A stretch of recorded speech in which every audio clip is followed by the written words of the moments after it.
कुमम बंधना मृत्युमुच्चिमामृता। ओम कर्पूरगौरम करुणावतारम संसार सारम भुजगेन्द्रहारम सदा वसंतम हृदयारविंदे भजं भवानी शरणं नमामि। त्वमेव माता च पिता त्वमेव बन्धुश्च सखा त्वमेव विद्या द्रविणं त्वमेव सर्वं देवा। गुरुदेव भगवान की जय, बोलो सद्गुरु महाराज की जय, बोलो गणेश भगवान की जय। अब भैया आप लोग अपना अपना स्थान ग्रहण करें और शांति के साथ प्रभु श्री राम जी की कथा को श्रवण करेंगे। और इस समय प्रभु श्री जी की जो कथा जो है ना, श्री रामचरितमानस पुराण से चतुर्थ सोपान किष्किंधा कांड से चल रहा है। और ये जो प्रसंग चल रहा है, ये प्रसंग इस समय जब सुग्रीव जी और प्रभु श्री जी ने किष्किंधापुरी का राजा बनवा दिया अनुज जी से, अनुज जी को युवराज पद दे दिया, तो प्रभु श्री राम जी ने यह भी कह दिया था सुग्रीव जी से कि देखो सुग्रीव, श्री राधे लल्ला जय श्री राधे, जय श्री राधे। अच्छा अच्छा अच्छा अच्छा अच्छा, जय श्री राधे, जय श्री राधे। चलो ठीक। ये कह दिया था कि देखो सुग्रीव, आप जो है ना जाओ और राजकाज चलाओ, जाकर के राज चलाने की हमारे प्रभु श्री राम जी ने उन्होंने हर नीति सिखलाई कि हमें प्रजा का पालन पोषण किस तरीके से करना है, किस तरीके से क्या करना है, क्या करना नहीं है, और प्रत्येक काम ऐसा करना है जो प्रजा के सुख के लिए हो। ये कहकर के भेज दिया था। तो सुग्रीव जी अपने राजकाज चलाने लगे और गरे गृहस्थी में पड़ गए, विषय वासना में पड़ गए। तो प्रभु श्री राम जी के कार्य को भूल गए। तो प्रभु श्री राम जी ने अनुज जी से कहा कि भैया देखो, जाओ और सुग्रीव जी को तरह तरह का वो दिखाना, जाकर के उनको भय दिखाना है, भय दिखाना ही दिखाना है और कुछ नहीं करना, न कि उन्हें किसी प्रकार से दंडित करना।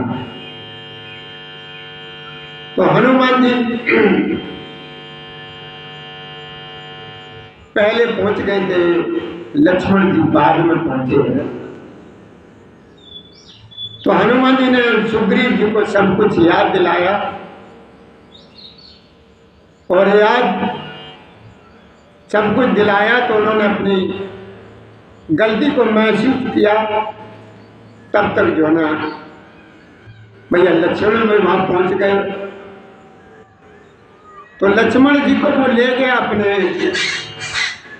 मंदिर में, मंदिर का मतलब महल में, और बड़े अच्छे तरीके से लक्ष्मण जी का आदर सत्कार किया और अपने भैया लक्ष्मण जी के चरणों में शीश नवाया। तो लक्ष्मण जी ने सुग्रीव जी को अपने गले से लगा लिया बगैर कुछ वातावरण किए हुए ही सुग्रीव अपनी सभी गलतियों को महसूस करने लगे, कहने लगे कि नाथ विषय मत कछु नाही, मुन मन मोह करे शरमाही, सुनत विनीत बचन सुख पावा, और लक्ष्मण ते बहु विधि समझा। जब सुग्रीव जी स्वतः ही सारी गलतियों को मानने लगे, समझने लगे, तो लक्ष्मण जी ने उनको जो है ना बहुत प्रकार समझाया और अपने गले से उनको लगा लिया सुग्रीव जी को, और कहा कि पवन तनय सब कथा सुनाई, और जे भी गए दूत समझाए। तो वहां पर हनुमान जी ने लक्ष्मण जी को सारी कथा सुनाई। सब दिशाओं में दूतों के समूह गए हैं, गए थे हुए सब हाल सुनाया। लक्ष्मण जी को सारा हाल जो है सुना दिया वहां का। तो सुग्रीव जी के ये कार्य से प्रसन्न होकर के प्रभु श्री राम जी जो ना अपने भैया के पास सभी लोग चल दिए हैं प्रसन्न होकर के। हारसी चले सुग्रीव तब अंगदादि कपि साथ, रामानुज आगे करे आए जय रघुनाथ।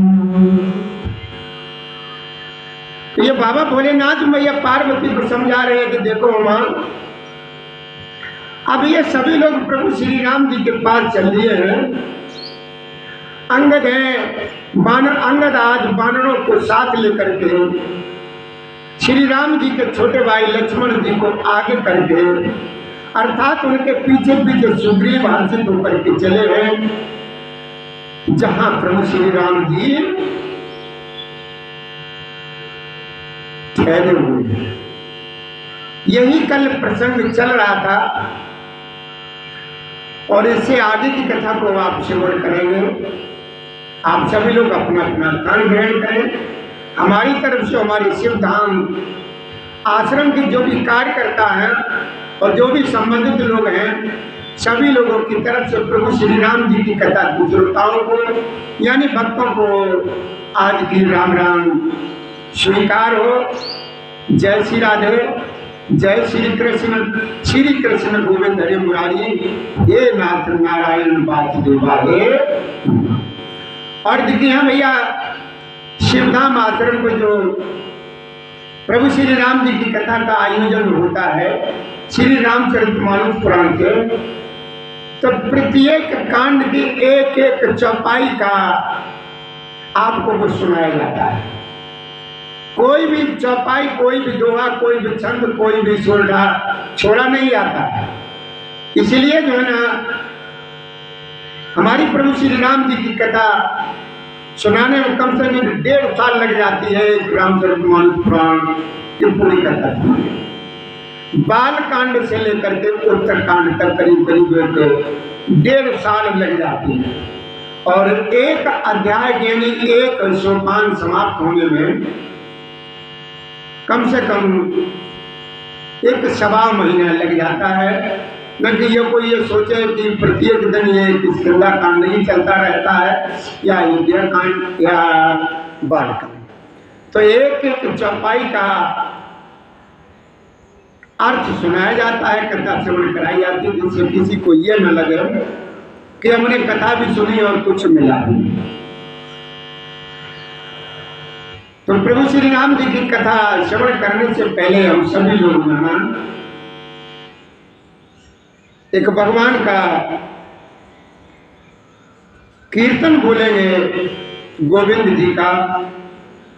गोविंद जय जय गोपाल जय जय, सभी लोग बोलो गोविंद जय जय गोपाल जय जय, गोविंद जय जय गोपाल जय जय, राधा रमण हरि गोविंद जय जय गोविंद जय जय गोपाल जय जय गोविंद जय जय गोपाल जय जय राधा रमण हरि गोविंद जय जय।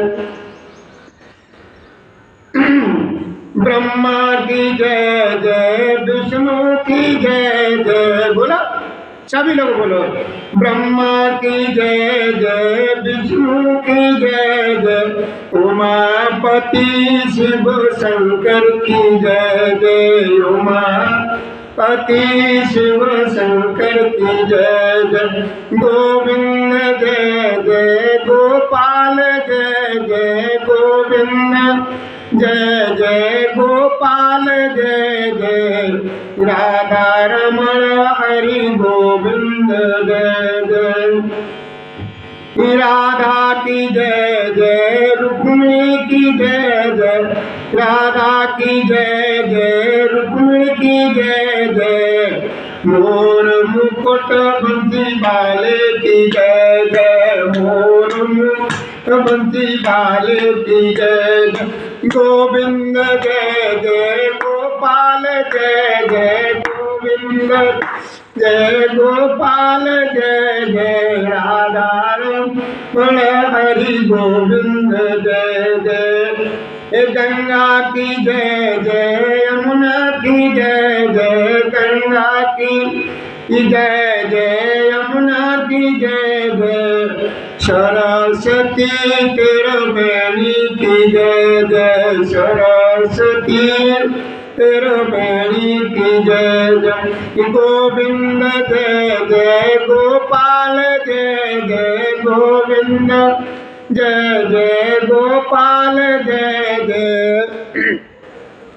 राधा रमण हरि गोविंद जय जय राम की जय जय श्याम की जय जय राम की जय जय श्याम की जय जय दशरथ कुमार चारों भाइयों की जय जय गोविंद जय जय गोपाल जय जय गोविंद जय गोपाल जय जय राधा रमण हरि गोविंद जय जय राधा रमण हरि गोविंद जय जय बोलो कृष्ण कन्हैया की जय राधा रानी की जय सियापति रामचंद्र की जय पवन सुत हनुमान की जय।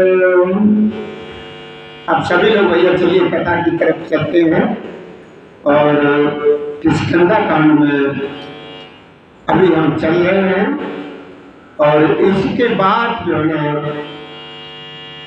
परसों हम सभी लोग बड़े प्रेम के साथ सुंदर कांड में प्रवेश काय में सुंदर कांड में प्रवेश कर। तो भैया एक बात बताइए आप लोग, ये जो संत पुरुष होते हैं महात्मा लोग होते हैं, बड़े ध्यान देने की बात है, अपने चरणों को क्यों नहीं स्पर्श करने देते। ये संत लोग यानी महात्मा लोग साधु लोग, आप अगर इनके चरणों को स्पर्श करना चाहें ऐसे तो ये अपने चरण क्यों नहीं स्पर्श करने देते। कुछ हमारे संत पुरुष ये कह देते हैं अरे रे रे रे भैया अरे भैया अरे भैया,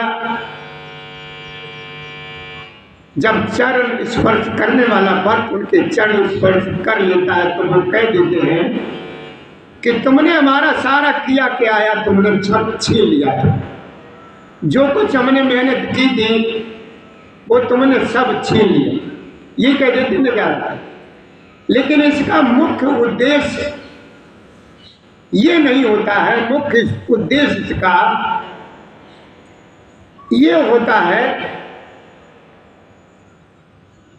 कि आप जो हैं, जो भक्त है, जो आया है संत महाराज जी के या जो गद्दी पर, व्यास गद्दी पर बैठा हुआ है, उसके चरण स्पर्श करने जब जाते हो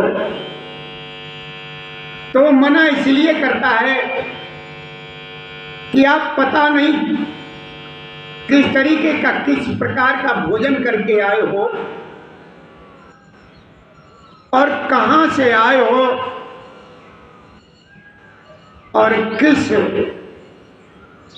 उस समय बुद्धि में हो, किस दिमाग में हो,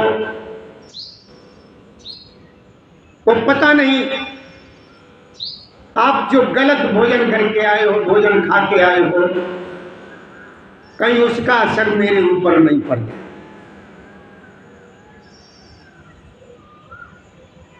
और किस जगह से आए हो, मान लीजिए आप कहीं गलत सोबत से आए हो तो वहां का वातावरण जो है ना आपके शरीर की तरफ चारों तरफ जो है ना रहता है, और वो वहां का वातावरण जो है ना वो कहीं मेरे ऊपर ना असर करे। और क्या करके आए हो, ऐसा तो नहीं कोई आप गलत कार्य करके आए हो, उसका भी असर मेरे ऊपर कहीं न पड़ जाए। इस वजह से ये संत पुरुष महात्मा लोग जो होते हैं अपने चरणों के स्पर्श नहीं करेंगे। समझ लिया आपने? ये इसीलिए जो संत पुरुष जो होते हैं अपने चरणों के स्पर्श नहीं करेंगे। और एक बात और बताइए कि दुख और सुख, बड़े ध्यान से सुने, जो भी बात यहाँ से, जो भी आपको सुनाया जाता है यहाँ से, ये अगर याद रखेंगे तो आप कहीं पर भी धोखा नहीं खाएंगे। मन लगा करके ध्यान से अगर सुनेंगे तो कहीं पर भी आप धोखा नहीं खाएंगे। हर एक कथा, हर एक शब्द अनमोल कीमत को होता है। ये भगवान प्रभु श्री राम जी की कथा का कि दुख और सुख ये क्या है, क्या हमारे जीवन में ये बहुत जरूरी है? ये दोनों काम, ये हमारे जीवन में सुख और दुख होना बहुत जरूरी है। तो ध्यान दीजिए कि जिस तरीके से हम किसी के, हम मान लीजिए हम भोजन करने गए, हम भोजन करने गए, किसी ने, अतिथि ने हमको बुलाया, हमारी जिजमान ने हमको बुलाया, हम उसके यहाँ भोजन करने गए और उसने भोजन में मीठा ही मीठा हमें खाने के लिए दिया। तो हम मीठा कितना खाएंगे? क्षण भर में ही हमारा मन जो है ना ऐसा होने लगेगा कि कुछ नमकीन होना चाहिए। तो अगर उसके साथ में नमकीन भी रखा है तो भोजन का आनंद ही कुछ और हो जाता है। आनंद बदल जाएगा भोजन का अगर नमकीन उसमें रखा हुआ। तो देखिए जो सुख है, सुख वो मीठा भोजन है, मतलब मीठा है, और जो दुख है वो नमकीन है। इसलिए जीवन में जो है ना सुख और दुख बहुत जरूरी है। अगर आप सारा मीठा ही मीठा खाओगे तो मन बहुत जल्दी वैसा हो जाएगा, अच्छा नहीं लगेगा, मतलब तुम्हारा पेट नहीं भरेगा अगर मीठा ही मीठा सब खाओगे। और उसमें अगर जरा सा थोड़ा बहुत नमकीन होगा तो आपका पेट जो है ना बड़े अच्छे तरीके से भर जाएगा, बहुत अच्छी तरीके से। तो इसलिए भैया ये दुख है ये नमकीन है और सुख है ये मीठा है। ये हमारे तुम्हारे जीवन में होना बहुत जरूरी होता है। थोड़ा बहुत, थोड़ा न बहुत जो है जरूरी होगा। मतलब कोई भी एक चीज नहीं होनी चाहिए। अगर नमकीन ही नमकीन है तो कष्ट ही कष्ट है, और मीठा है तब भी परेशानी परेशानी है कि डायबिटीज घेरेगी, कहीं कुछ घेरेगा, कहीं कुछ घेरेगा। यानी हर एक चीज अपने जीवन में मीठा ही मीठा रखोगे तो चारों तरफ के जो लोग हैं तुम्हें घेर लेंगे, यार ये तो बेकार है, इसकी हर चीज छीनो झपटो, इसको हर चीज पर कब्जा करो। तो नमकीन भी बहुत जरूरी है मीठे के साथ में। तो मीठा क्या है? सुख, और नमकीन क्या है? दुख। इन दोनों को जो है अपने उसमें रखना चाहिए। न तो मीठे के बगैर काम चलेगा और न नमकीन के बगैर चलेगा। कि दोनों होना ये बहुत जरूरी है। और देखिए भैया, एक और आया मेरे सामने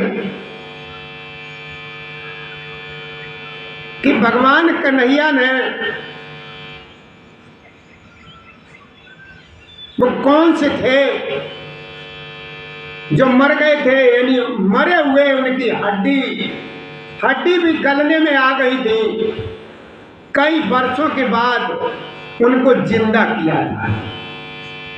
बड़े ध्यान से सोचिए और समझिए और बताइए हमें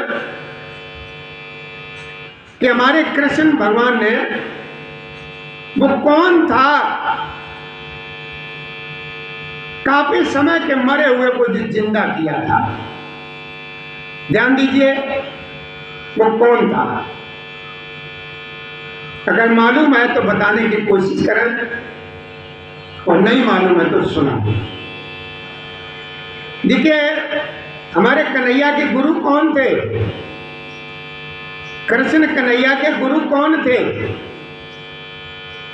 संदीपनी जी। गुरु संदीपनी जी थे गुरु। तो हमारे कन्हैया ने जब वहां से गुरु दीक्षा प्राप्त कर ली, ले ली, तो गुरु जी से कहा कि गुरुदेव हमें आप ये हमें बताइए कि हम आपको दक्षिणा में मैं क्या दूं। कन्हैया ने उनसे पूछा कि गुरुदेव हमें बताएं कि हम आपको गुरु दक्षिणा में क्या दूं। तो गुरु महाराज ने कहा कि बेटा आप अपनी गुरु माता से पूछ लो, वो जो मांगे वो ये दूंगी। तो गुरु माता से जब वो गए गुरु माता के पास, तो गुरु माता ने कहा उनसे कि देखो बेटा, हमारा एक पुत्र तो था वो खत्म हो गया, और वो मेरा पुत्र और आप दोनों एक ही जैसे हैं। आप जब से आए हो तो हमने अपने पुत्र की कमी जो है ना तुमसे पूरी कर दी। मेरा जो पुत्र चला गया था, मर गया था, उसकी कमी हमने कन्हैया तुमसे पूरी कर दी। आप या तो हमको हमारा लड़का जो खत्म हो गया है, मर गया है, वो दो ला करके, और नहीं तो जो दक्षिणा में जो देना चाहते हो तो आप जो है ना मेरे पुत्र बन के रहो। गुरु माता ने कहा या तो मेरा जो पुत्र जो खत्म हो गया है उसे जीवित करो, अगर ये नहीं करते हो तो जो है ना आप जो है ना हमारे पुत्र बन करके उस पुत्र की भरपाई करो। तो भगवान कन्हैया ने जो उन गुरुदेव यानी माता श्री का जो पुत्र जो खत्म हुआ था, हड्डियां तक गलने में आ गई थी, तो वो पुत्र हमारे कन्हैया जी ने जीवित किया और उनको जो है ना पुत्र, ये आप लोगों ने सुना होगा, आवाज पहुंच रही होगी। तो अब हम देखिए आगे चलते हैं प्रभु श्री राम जी की कथा की तरफ। तो हमारी कथा में अभी वो किष्किंधा कांड चल रहा है। किष्किंधा कांड में अब जो है ना प्रसंग चल रहा है, चलेगा। और भोलेनाथ मैया पार्वती को समझाते हैं कि देखो माँ, तुलसीदास जी चौपाई में लिखते हैं कि नाय चरण सिरो कह कर जोरी और नाथ मोहे कचनाइन खोरी। खोरी कहते हैं गलती। सुग्रीव जी कह रहे हैं प्रभु श्री राम जी के सामने खड़े हैं और हाथ जोड़ के खड़े हैं कि प्रभु मेरी कोई गलती नहीं है कि नाय चरण सिर कह कर जोरी और नाथ मोई कछु नायन भोरी। यानी प्रभु मेरी कोई गलती नहीं है। ये सुग्रीव जी प्रभु श्री राम जी के सामने चरणों में सिर नवाए हुए हैं, कह रहे हैं कि प्रभु मेरी कोई गलती नहीं है, ये नाथ मुझे कुछ भी दोष नहीं है। देव आपकी माया अत्यंत ही प्रबल है, अतिशय प्रबल देव तब माया और छूटे राम करऊं जो दाया। तो सुग्रीव जी ने क्या कहा, इसमें प्रभु मेरी कोई गलती नहीं है, ये आपकी ऐसी अत्यंत ही प्रबल माया है और ये तभी छूटती है जब आपकी कृपा होती है। आप जब दया करते हैं तभी ये माया पीछा छोड़ती है, नहीं है जो ना, जब तक आप नहीं चाहते हो तब तक जो है ना ये नहीं छूटती। कि विषय बस सुर नर मुन स्वामी, ध्यान दीजिए, ये सुग्रीव जी प्रभु श्री राम जी को सुना रहे हैं कि हे प्रभु, हे राम, कि विषय बस सुर नर मुन स्वामी। विषय माने विषयों के बस में सारा जगत है, ऋषि मुनि भी इस माया से छूटे नहीं है। कि विषय बस सुर नर मुन स्वामी और मैं पावर पशु कपि अति कामी। कपि कहते हैं बंदर को, कामी तो आप जानते ही हैं, जो काम वासनाओं में सबसे आगे बंदर है। इन्हें ऐसी आपने देखा होगा कहीं, ये काफी जब कई एक बंदर बंदरिया जब ये होते हैं तो आपने देखा होगा, जो ये क्रिया करते हैं सभी लोग जानते हो, बार बार हमें कहने की आवश्यकता नहीं है। तो बंदर जो है ना सबसे ज्यादा इस मामले में गलत होता है। कि विषय बस सुर नर मुन स्वामी और मैं पावर पशु कपि अति कामी। नार नयन सर जाए न लागा और घोर क्रोध तम निज जो जागा। देखिए ये हम नहीं कह रहे इसको भैया कोई भला बुरा मत मानना, ये हमारे पुराण में भी लिखा हुआ है, तुलसीदास जी ने क्या लिखा है। और ये सुग्रीव जी समझा रहे हैं प्रभु श्री राम जी को कि विषय बस सुर नर मुन स्वामी, कि हे प्रभु, हे स्वामी, देवता मनुष्य और मुनि सभी विषयों के बस में है, फिर मैं तो एक पामर पशु यानी पशुओं में भी अत्यंत कामी बंदर हूं। स्त्री का नयन बाण, युवती स्त्री का नयन बाण जिसको न लगा हो, जिसको नहीं लगा हो, जो भयंकर क्रोध रूपी अंधेरी रात में भी जागता है, क्रोधांध नहीं। क्या कहा, अपनी जो बात थी यथार्थ सुग्रीव जी ने प्रभु जी के सामने रख दी कि हे प्रभु, युवती स्त्री का नैन बाण से कौन बचा है? कोई नहीं बचा है। इसे ऋषि मुनि भी इसे दिख रहा है। क्रोध रूपी अंधेरी रात में भी वो जागता रहता है। ये ऐसे बाण है युवती। कि लोभ पांच जई कर न बढ़ाया और सो नर तुम समान रघुराया। यह गुण साधन तै नहीं होई और तुम्हारी कृपा पाव कोई कोई। बाबा मेरे ठाकुर जियो मेरे बाबा तुलसीदास। क्या कहा सुग्रीव जी? प्रभु श्री राम जी को बता रहे हैं कि आज प्रभु श्री राम जी भी एक नारी के पीछे, एक स्त्री के पीछे पागल हुए बने बने घूम रहे हैं। चिड़िया चुगने पशु पक्षियों से पूछ रहे हैं उनका पता जानकी जी का, तो तुम और कोई क्या? साफ साफ कह दिया तुलसीदास जी के इन चौपाई में सुग्रीव जी ने कि ऐसा कोई है नार नयन सर जाहिल कि जिसको जो है ना स्त्री का नयन बाण न।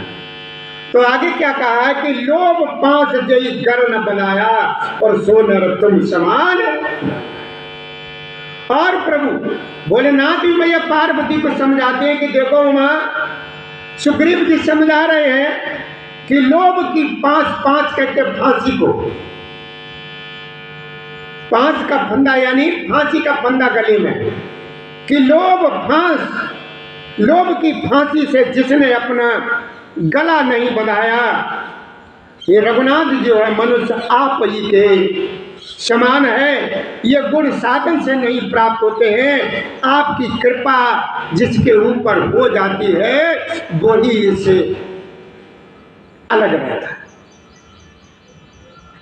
और आपकी भी कृपा कोई कोई हुई जरबिले ही पाप। अब ये सब कुछ सुन करके प्रभु श्री राम जी सुन रहे हैं, सुग्रीव जी सुना रहे हैं, तो प्रभु श्री राम जी मुस्कुरा रहे हैं, बैठे बैठे हंस रहे हैं, धीरे धीरे मुस्कुरा रहे हैं। तो कहते हैं कि तब रघुपति बोले मुस्काई,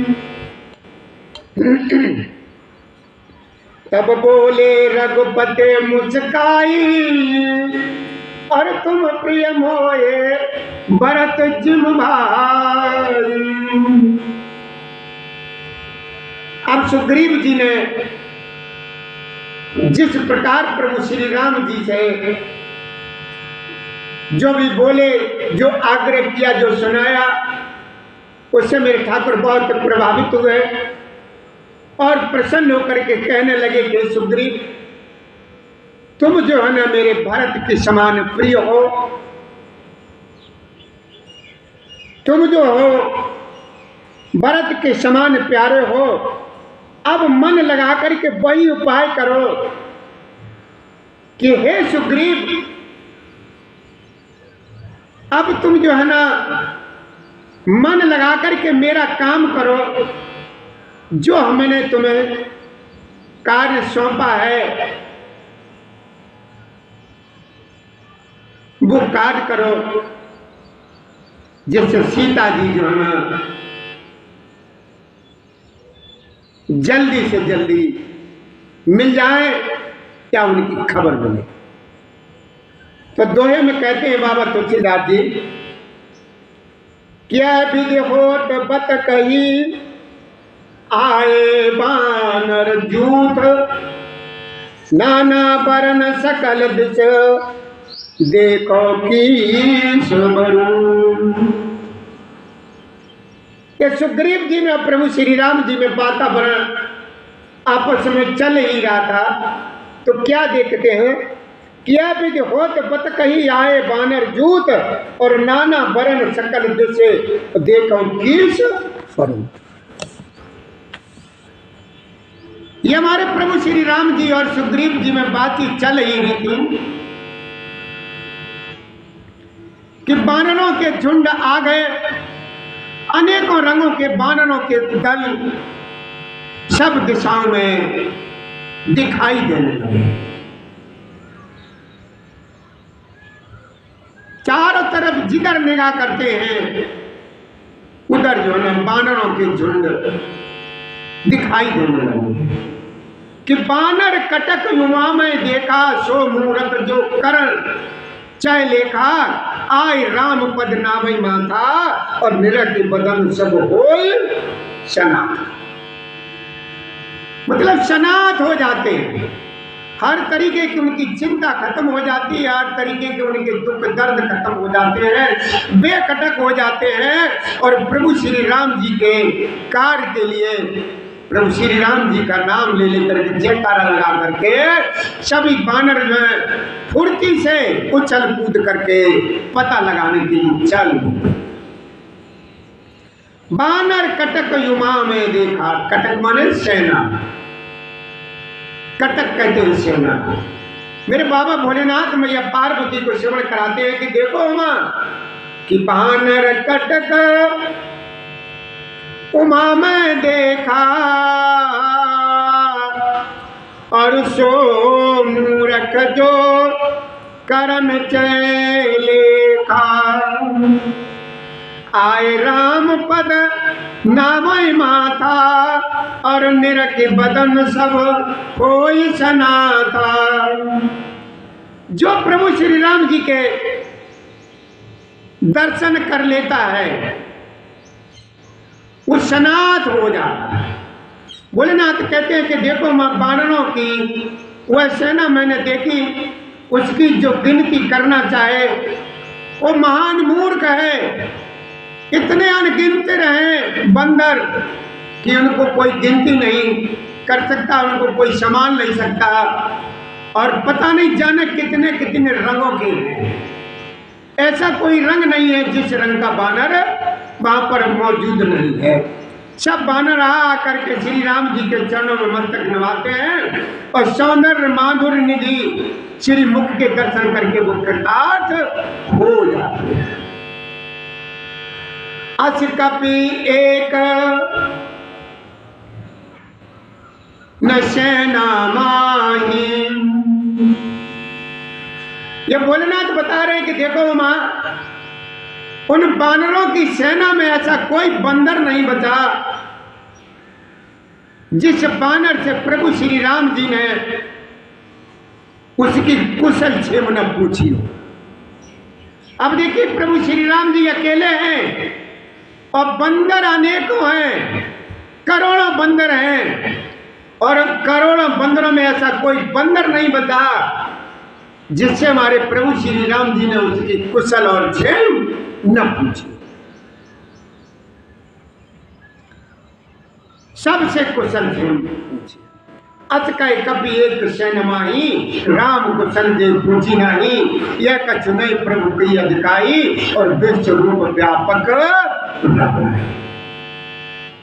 अब ध्यान दीजिए, भगवान ने सबको दर्शन दिए और सबसे उसकी कुशल क्षेम पूछी। जो बंदर जहां पर था, जो बानर जहां पर था, वो वहीं से प्रभु श्री राम जी के दर्शन कर रहा है, और प्रभु श्री राम जी उससे उसकी कुशल पूछ रहे हैं। वो कैसे, वो ध्यान दीजिए बाबा तुलसीदास जी ने क्या लिखा और भोलेनाथ ने क्या बताया मां को कि देखो मां, अब प्रभु श्री राम जी ने विश्व रूप और सारे जितने भी बानर थे, सारे बानों के सारे सर्व व्यापक हैं, सारे रूपों में और सब स्थानों में प्रभु श्री राम। एक बंदर के सामने जो दूसरा बंदर खड़ा हुआ है वो प्रभु श्री राम जी को ही दिखा। एक बंदर के सामने एक जो बंदर है वो बंदर नहीं है, वो राम रूप में है, वो उनसे कुशल क्षेम पूछ रहा है, और दूसरा जो देख रहा है उनके सामने वो राम। ऐसी कोई जगह नहीं है, हर जगह मेरे प्रभु श्री राम व्यापक है। ठाड़े ठाड़े जय तय आयुष पाई, और कह सुग्रीव सब समझाई, राम काज और मोर में होरा, और बानर झूठ जाओ तुम चाहो। सुग्रीव जी ने सभी लोगों से कहा और सभी बानरों ने अपने भैया स्वामी स्वामी वानरों का स्वामी कौन? सुग्रीव। इजाजत पाई, आदेश पाया, और जो है ना प्रभु श्री राम जी के कार्य के लिए बड़े प्रसन्नता पूर्वक जो सुग्रीव जी ने समझाया और समझ करके जो है चलिए आज्ञा पाकर के सब जहां तहां खड़े हो गए।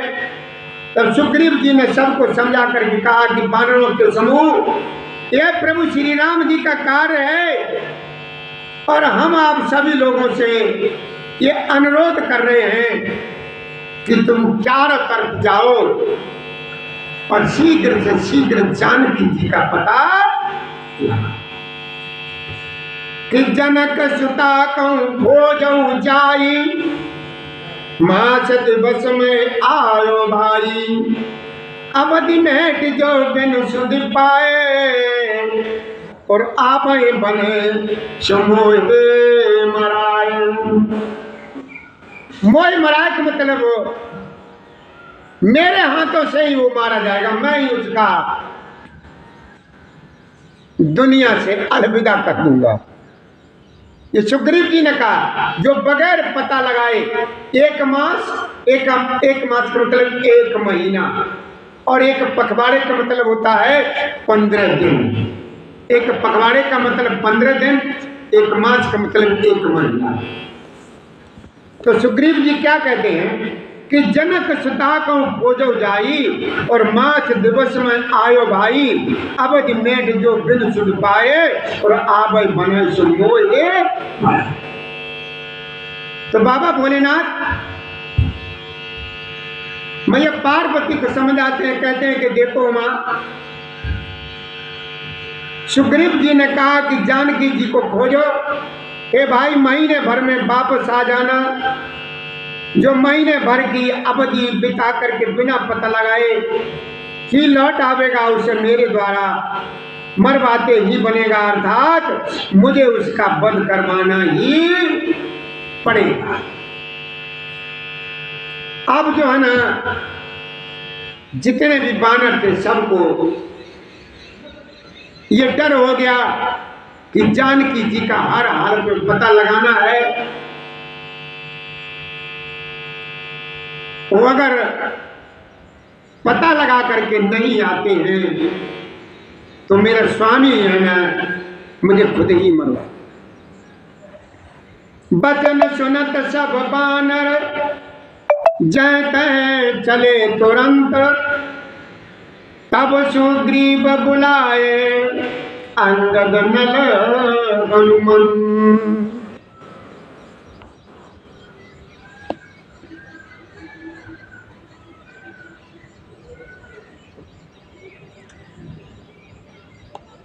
दोहे में बाबा ने लिखा है तुलसीदास जी ने कि बचन सुनत सब बानर कहते चले तुरंत, और तब सुग्रीव बुलाए अंगद नल हनुमान।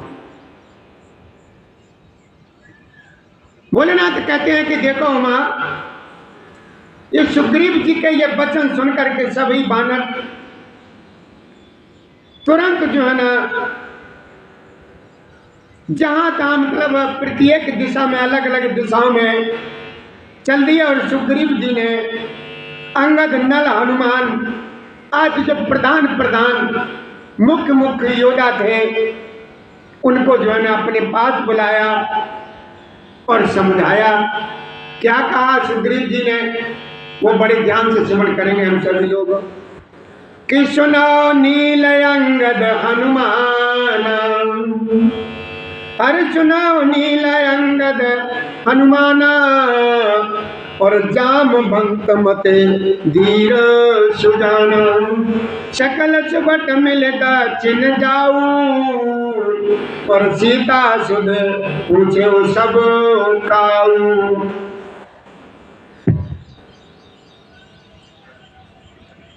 सुग्रीव जी ने सबको बुलाया और कहा कि देखो भैया, हे धीर बुद्धि और चतुर नील अंगद जामवंत, ये जामवंत ही भैया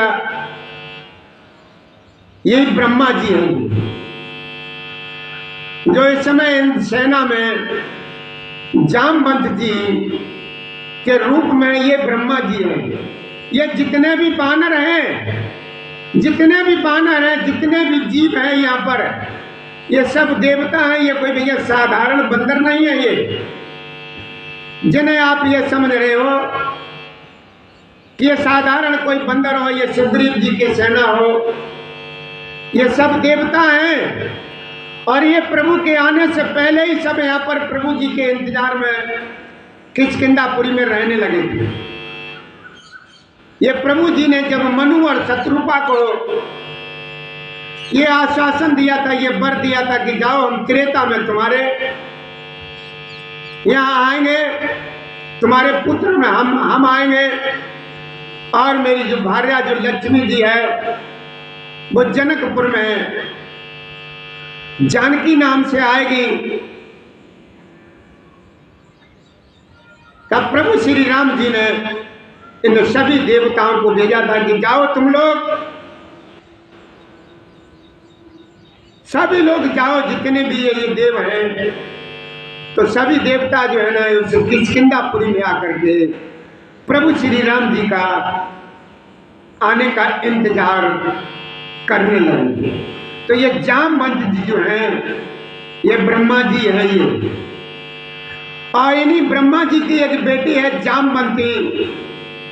तब द्वापर में भगवान कृष्ण कन्हैया जी आए थे, तो यही जामवंती कृष्ण की पत्नी बनी। यही जामवंती कन्हैया की पत्नी बनी। ठीक। तो क्या कहा कि सुनो नील अंगद हनुमाना और जामवंत मध्य धीर सुजाना, सकल सुबट मिल दक्षिण गाऊ और सीता सुध पूछे सब। तो सुग्रीव जी ने ये जितने जितने ये तेज बुद्धि वाले बड़े बड़े ये नेता लोग जो थे, इन सबको अपने पास बुलाया, जो लीडर थे, और उनको समझाया कि मिलकर के दक्षिण दिशा को जाओ और हर एक किसी से जानकी जी का पता पूछना। हर मन क्रम वचन सजतन विचारो और रामचंद्र कर काज समारो। भानु पीठ से आगी और स्वामी सर्व भाव छल त्यागी। भानु क्या कहते हैं? भानु किसको कहते हैं? शूरदेव। भानु कहते हैं शूरदेव को, और उर कहते हैं जो हृदय हमारे सामने है उसको। और पीठ तो आप जानते हैं, ये पीठ कहां पर होती है? पीछे। आगी माने आगी किसे कहते हैं? इसे अग्नि को। स्वामी सर्वभाव छल त्यागी। तो यहाँ पर क्या बताया सुग्रीव जी ने? हर मन क्रम वचन सजा जतन विचारो और रामचंद्र कर काज समारो। बान पीठ से और वो आदि और स्वामी सर्व भाव छल त्यागी। तो देखिए बाबा भोलेनाथ में यह पार्वती को समझाते हैं कि देखो सुग्रीव जी ने सबको समझाया और कहा कि मन वचन कर्म से उसी का उपाय सोचना, प्रभु श्री रामचंद्र जी का कार्य संपन्न करना। और एक बात का ध्यान रखना कि सूर्य को पीठ से और अग्नि को हृदय से यानी सामने से सेवन करना चाहिए। सूर्य को पीठ से और अग्नि को सामने से सेवन करना चाहिए। सूर्य को पीठ से और अग्नि को हृदय से यानी सामने से सेवन करना चाहिए। परंतु स्वामी की सेवा तो छल छोड़कर और सर्वभाव से मन वचन कर्म से ही करनी चाहिए। क्या कहा कि सूर्य को पीठ से और अग्नि को सामने से और अपने स्वामी यानी अपने मालिक के कर्म को, वचन को, सब कुछ त्याग करके करना चाहिए। यानी हर तरीके से मन से काम करना चाहिए, सर्व भाव से मन वचन कर्म से स्वामी का कार्य करना चाहिए। तज माया से परलोका और मिटाए सकल भव संभव सुरका और देय धरे करे पलवाई और भजो राम सब काम।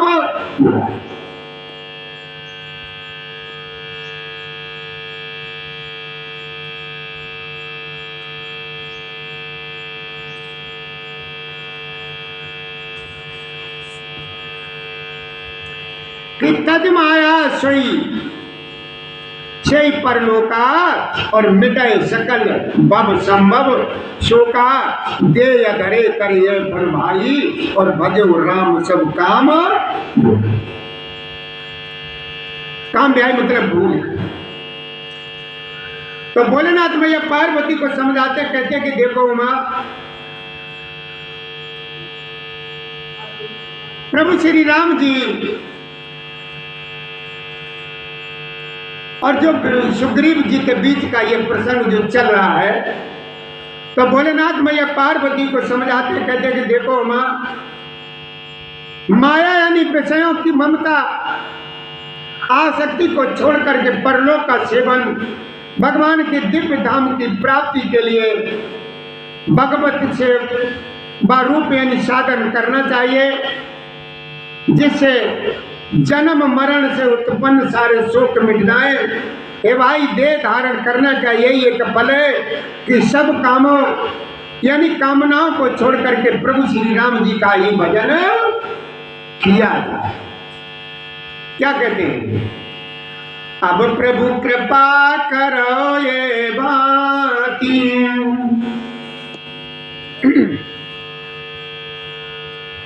सुग्रीव जी क्या कहते हैं? अब प्रभु कृपा करो ये भांति,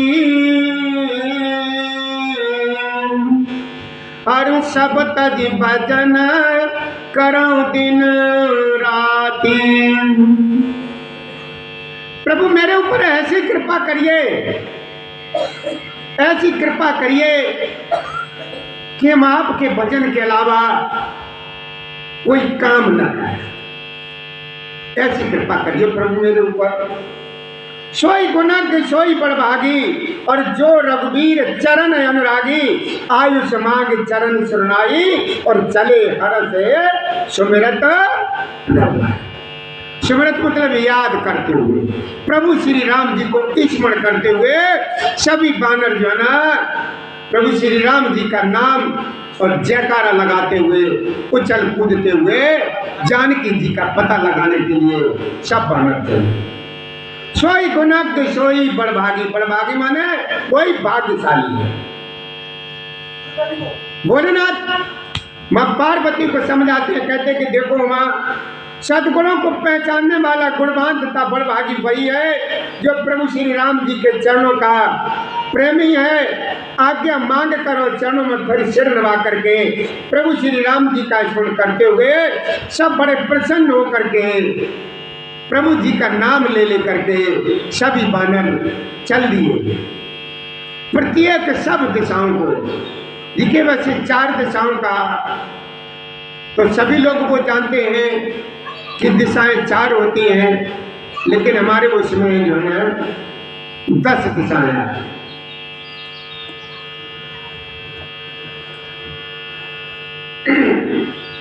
पाछे पवन तनय सुरनावा और जान काज प्रभु निकट बुलावा, परसा शीश सरो को पानी और कर मुद्र का दीन जनो। देखिए प्रभु श्री राम जी ने क्या किया कि सोई गुना के सोई बड़भागी, कि कोई बड़ा भाग्यशाली है। कौन सा? जिसके ऊपर प्रभु श्री राम जी की कृपा है और भगवान के भजन में ही लीन है। कि पाछे पवन तनय शरणावा, पवन तनय यानी पवन के पुत्र कौन है? हनुमान जी। कि पाछे पवन तनय सुरनावा और जान काज प्रभु निकट बुलावा, परसा शीश सरो पानी और कर मुद्रिका दीन जन जानी। कर मुद्रिका मतलब हाथ में अंगूठी दी।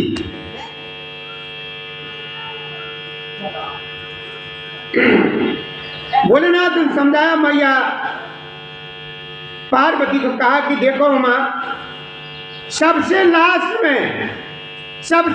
में प्रभु श्री राम जी ने हनुमान जी को बुलाया। हनुमान जी ने सिर नवाया, कार्य का विचार करके प्रभु ने उन्हें अपने पास बुलाया।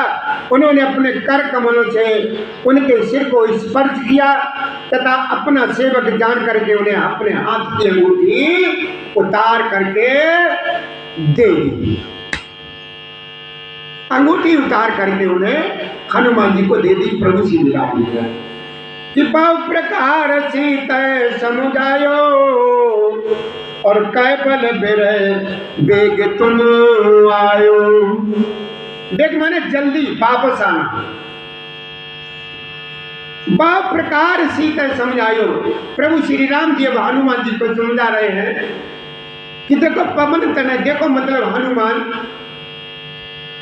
आप जो है ना बहुत प्रकार से जानकी जी को समझाना और मेरा बल और ताकत विरह यानी प्रेम कह करके तुम शीघ्र जो है ना, शीघ्र से शीघ्र वापस आना। हनुमान जी ने अपना जन्म सफल समझा और जाना और कृपा निधान प्रभु को हृदय में धारण करके जो है ना जय श्री राम का उद्घोष करते हुए हनुमान जी जो है जानकी जी का पता लगाने के लिए चल दिए। बोलो भैया जय श्री राधे।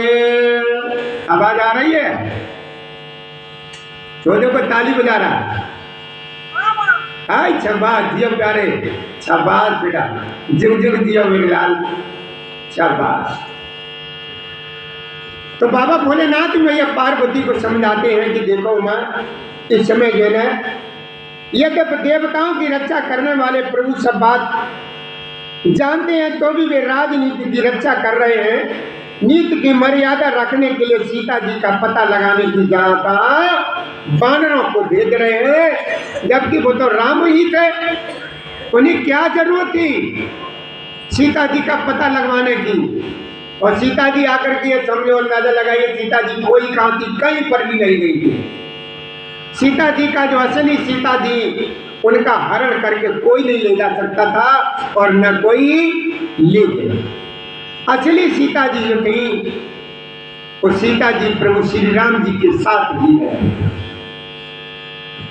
कि चले सकल बन खोजत सरता सर गिर खो और राम काज ले लीन मन बिसरा तन करी छी।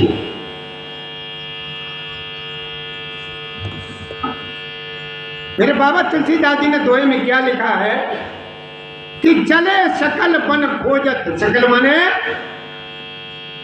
जितने भी थे और जितने भी जगह थे, सब जगह और सभी लोग चले सकल बन खोजत सरता सर गिर खो राम काज ले लीन मन बिसरा तन कर। मेरे बाबा भोलेनाथ ने मैया पार्वती को समझाते और कहते हैं कि देखो मां, वहां पर इस समय जितने भी बानर वन नदी तालाब पर्वत और पर्वतों की कंदराओं में खोजते हुए चले जा रहे हैं और मन श्री राम जी के कार्य में लवलीन है। शरीर तक का जो है प्रेम ममत्व भूल गया है। सब कुछ बुला करके जितने भी बानर जो भी लोग हैं प्रभु श्री राम जी के कार्य में लीन है और प्रभु जी को स्मरण करते और उनके नाम का जयकारा लगाते हुए आगे बढ़ते चले जा रहे। अच्छा एक बात बताओ, सभी लोग सोच समझ जहां पर आवाज पहुंच रही हो कि तुम सब लोगों को सुख कहां मिलता है सबसे ज्यादा? आप सभी लोगों को सबसे ज्यादा सुख जो है ना अपने को कहां समझते हो? कि हमें सबसे ज़्यादा सुख जो है ना कहाँ मिलता है। ये बहुत साधारण सी बात है। अब बताइए जरा कि सबसे ज़्यादा सुख आपको कहाँ मिलता है? खाने में ज़्यादा सुख मिलता है कि पैसे में ज़्यादा मिलता है? मतलब काय में तुम्हें सबसे ज़्यादा सुख मानती हो? बताइए, काय में सबसे ज़्यादा सुख जो है ना तुम जानते हो कि हमें यहाँ पर जो है ना सुख ज़्यादा मिलता है। ये बताने की कृपा करें आप सभी लोग। आप सभी लोग बहुत होशियार बच्चे हैं और काबिल बच्चे हैं। चलिए, नहीं मालूम, कोई बात नहीं। देखिए, ध्यान करिए, थोड़ा सा वेद की तरफ आइए, हमारे प्रभु श्री राम जी की तरफ आइए कि हमें सबसे ज़्यादा सुख जो है ना भगवान के चरणों में मिलता है। सबसे ज़्यादा सुख जो है ना हमें भगवान के चरणों में मिलता है और कहीं पर भी नहीं। न धन में है, न दौलत में है, न पैसे में है, कहीं पर भी नहीं है, न खाने में है। सबसे ज़्यादा जो सुख है हमें प्रभु श्री राम जी के चरणों में मिलता है। और अगर आपको भरोसा नहीं है, विश्वास नहीं है, तो अब एक बार ध्यान करके देख लीजिए। सबसे ज़्यादा हमें सुख जो है ना प्रभु श्री राम जी के चरणों में मिलता है। और एक भैया ध्यान दीजिए कि हमारे जो कृष्ण कन्हैया हैं, इनके मुकुट में आपने देखा होगा कि मोर का पंख क्यों लगा हुआ है? ये तो भगवान है, ये तो कन्हैया है, ये तो राजा महाराजा है। ये पंख की जगह पे पता नहीं जाने क्या क्या धारण करते, तो इन्होंने मोर का पंख क्यों धारण किया हुआ है? ध्यान दीजिए। आप लोगों को अगर किसी को, हमारे भाई को, बुजुर्ग को, बहन बेटी को या किसी माँ को अगर ये पता है तो हमें बताने की कृपा करें कि हमारे भगवान जो कन्हैया हैं अपने मुकुट में जो है ना ये मोर के पंख को क्यों धारण किए हुए हैं? आप कहीं पर भी जाइए, कहीं पर भी जाइए, कहीं कृष्ण का मंदिर मिलेगा तो राधा जी साथ होंगी और उनके मुकुट में जो है ना मोर का पंख दिखाई देगा। क्या कारण है ये? अगर जानते हैं तो बहुत अच्छी बात, अगर नहीं जानते हैं तो थोड़ा सा ध्यान दीजिए। देखिए, ये मोर का पंख हमारे कन्हैया ने इसलिए धारण किया हुआ है। ये मोर जो है सदा ब्रह्मचारी है, सदा जो है ना ब्रह्मचारी है। और ये पति पत्नी यानी मोर और मोरनी कभी भी ये विषय के चक्कर में नहीं है। ये कैसे गर्भ धारण करती है मोरनी? जब मोर नाचता है, जब मोर नाचता है, नाचते नाचते नाचते नाचते नाचते नाचते मोर जब थक जाता है, थक करके इसके आंखों से आंसू जो गिरने लगते हैं, उसके आंखों से जो आंसू गिरते हैं, वो आंसू जो है ना ये मोरनी जो है ना खा लेती है। उन आंसुओं को ये मोरनी जो है ना ग्रहण कर लेती है, अपना आहार बना लेती है। उन आंसुओं से ये मोरनी जो है ना गर्भ धारण कर लेती है। उन आंसुओं से ये मोरनी जो है ना, इसकी पत्नी जो है ना गर्भ धारण कर लेती है। ये विषय वासनाओं की तरफ कभी भी नहीं है। तो इसलिए हमारे प्रभु श्री राम जी ने, वह कृष्ण कन्हैया जी ने मोर का पंख अपने मुकुट में धारण किया हुआ है। आपने सुना, ने बताया, और ये सब ध्यान में रखने वाली बातें हैं। आप अगर ध्यान से अगर कथा को सुनते हैं तो ऐसा कोई दिन बाकी नहीं जाता है जिस दिन हम कथा में कोई न कोई है आपको एक नई बात ऐसी बताते हैं जो आपको ढूंढने से भी कहीं नहीं मिलेगी। तो आपने समझ लिया कि हमारे भगवान जो कन्हैया हैं अपने मुकुट में मोर के पंख को धारण क्यों करते हैं? वो इसीलिए धारण करते हैं, ये मोर भैया जो है ना हमेशा से सदाचारी यानी ब्रह्मचारी है, इसलिए जो है इस मोर के पंख को हमारे प्रभु श्री जी धारण करते हैं। अब आपने सुना, अब चलिए आगे कथा को बढ़ाते हैं। और अगर आपको कुछ पूछना हो तो पूछ लेना, और ना समझ में आया हो तो तब भी हमसे पूछ लेना, हम जहाँ कहीं पर भी होंगे आपकी शंका का समाधान करेंगे और हर तरीके से संतुष्ट करेंगे।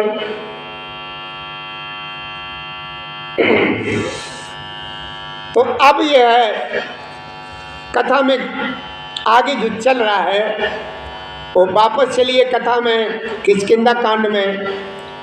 तो प्रभु श्री राम जी ने जो है ना हनुमान जी को अपनी अंगूठी उतार के निशानी के रूप में दे दी। तो आगे जब लोग ये जाते हैं, सभी लोग जब जाते हैं तो क्या होता है कि रास्ते में अगर कोई इन्हें निशाचर मिल जाता है उससे ये सब तरीके से पता पूछते हैं, और जो पता जो नहीं बताता है तो जितने भी बानर हैं सभी उसको मारते हैं। और यहाँ तक होता है एक ही चपेटे में, एक चपेटे में उसके प्राण पखेरु उड़ जाते हैं। तो और वो आगे को बढ़ जाते हैं, कतहु हो निशाचर से भेंटा और प्राण ले एक चपेटा, बहु प्रकार गिर कानन हीरे और को मुन मिले ताई सब घेरे। अगर कोई मुनि मिल जाता है, उन बानरों को कोई मुनि मिल जाता है तो उसका जो है ना बड़े प्यार से बड़े अच्छे तरीके से आदर सत्कार करते हैं और चारों तरफ से घेर लेते हैं और जानकी जी का पता पूछते हैं और आगे बढ़ते हैं, चले जाते हैं। जय श्री राधे, जय श्री कृष्ण बीच बीच में भैया बोलते चला करो, जिससे कन्हैया का भी नाम हम सभी लोगों को याद बने रहे। वैसे हमारे कन्हैया जो है ना और राम जी दोनों एक ही हैं।